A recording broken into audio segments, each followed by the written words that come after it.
जय सिया राम।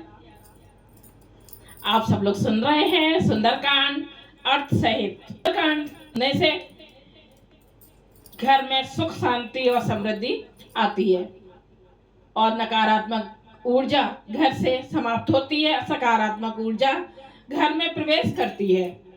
जय श्री गणेशाय नमः। श्री रामचंद्र जी की जय हो, हनुमान जी की जय हो।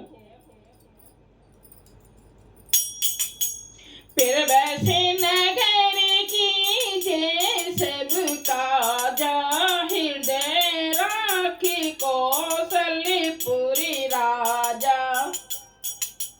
गरली सुधार पुकरहि मिताई, भूपति सिंधु अनल सितलाई। अर्थ सुनिए इसका।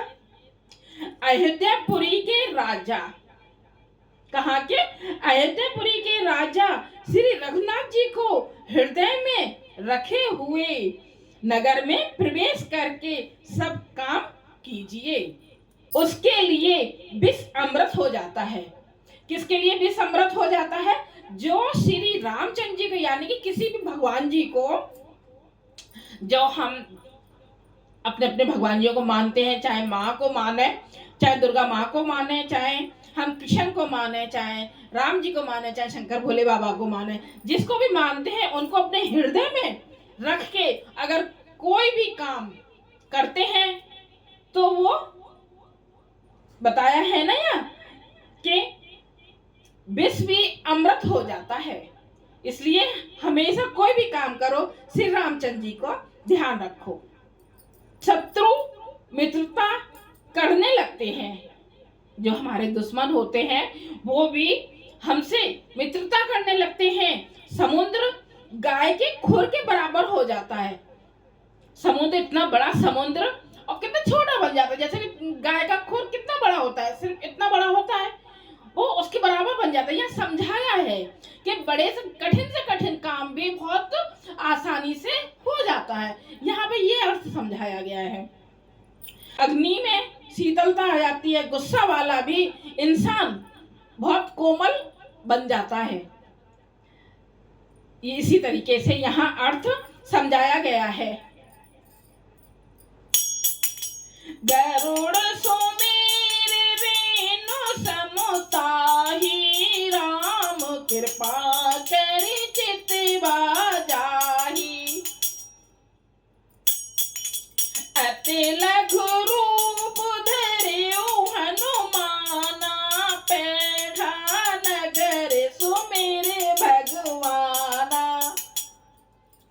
और हे गरुड़ जी, सुमेरु पर्वत उसके लिए रज के समान हो जाता है।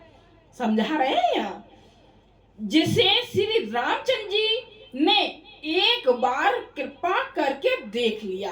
किसने देख लिया? श्री रामचंद्र जी ने जिसके ऊपर एक बार कृपा करके देख लिया ना, तो सुमेरु पर्वत उसके लिए रज के समान हो जाता है। इतना बड़ा पर्वत अब जरा सी धूल के बराबर हो जाता है। तब हनुमान जी ने बहुत ही छोटा रूप धारण किया, भगवान जी को अपने हृदय में धारण किया और फिर इतना विशाल रूप हनुमान जी का उन्होंने कितना बड़ा कर लिया? बिल्कुल छोटा सा कर लिया। और भगवान का स्मरण करके नगर में प्रवेश किया, है ना? नगर में गए हैं ना, तो छोटा रूप धर के नगर में प्रवेश किया।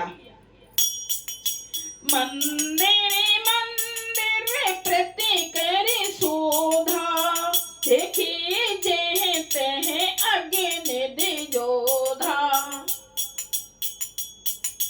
गयो दसानन मंदिर माही, अति विचित्र कहि जात सो नाही। उन्होंने एक एक प्रत्येक महल की खोज की। किसने?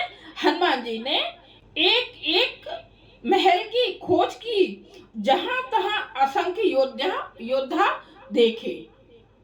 फिर वे रावण के महल में गए और वह अत्यंत विचित्र था, जिसका वर्णन नहीं किया जा सकता।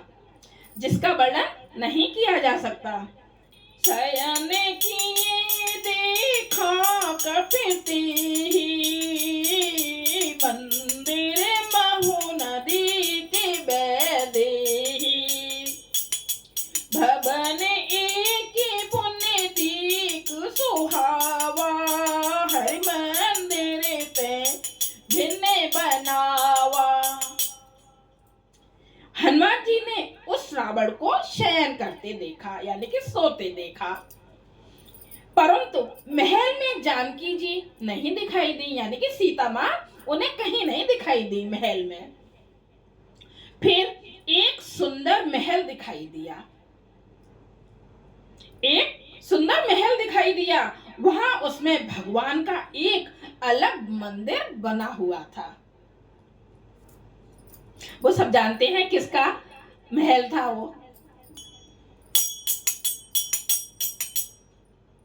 रामायोदय अंकित गिरह,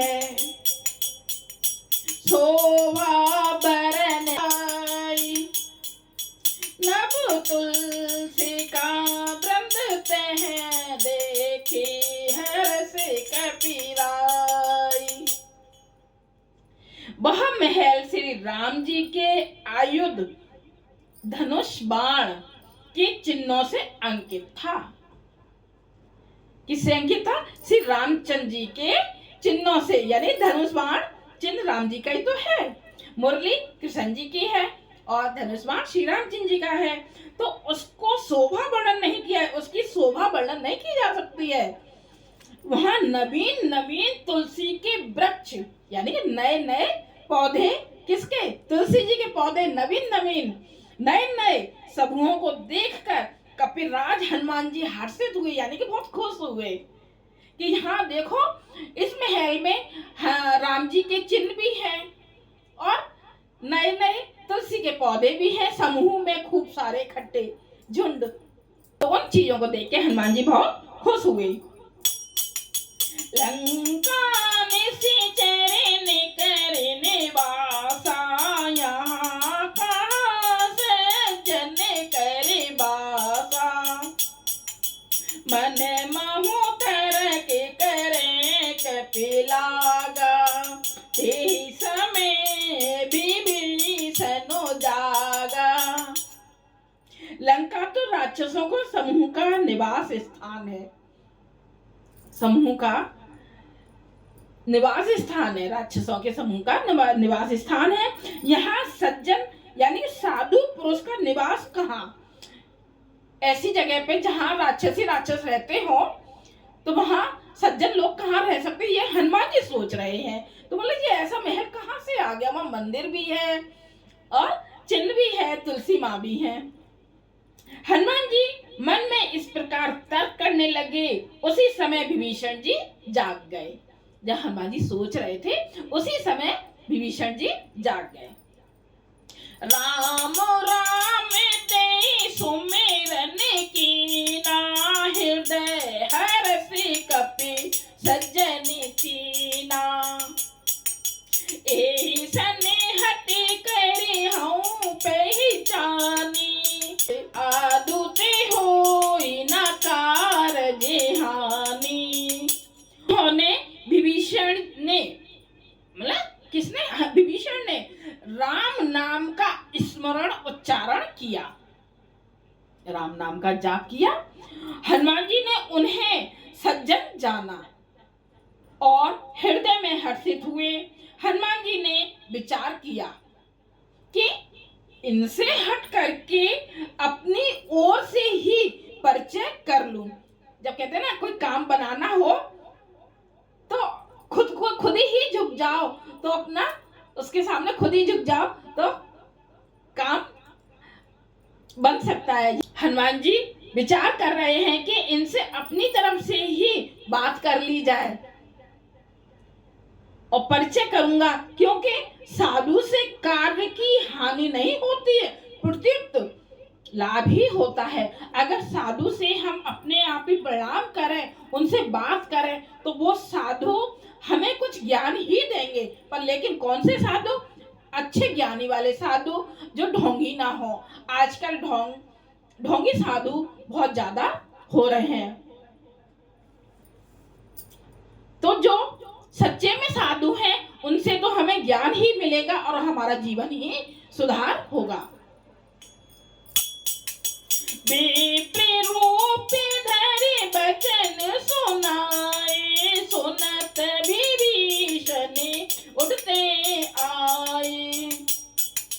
करे प्रणाम पूछी कुशलाई, विप्र कहूँ निज कथा बुझाई। ब्राह्मण का रूप धरकर हनुमान जी ने उन्हें वचन सुनाए। हनुमान जी ने किसका रूप रख लिया? ब्राह्मण का सुनाए और पुकारा। सुनते ही विभीषण जी उठकर वहां आए, प्रणाम करके कुशल पूछी। विभीषण जी ने हनुमान जी से प्रणाम करके कुशल पूछी और कहा कि हे ब्राह्मण देव, अपनी कथा समझाकर कहिए। विभीषण जी कह रहे हैं अपने बारे में कहिए, अपनी कथा सुनाकर हमें कहिए कि आप कौन हैं, क्या है।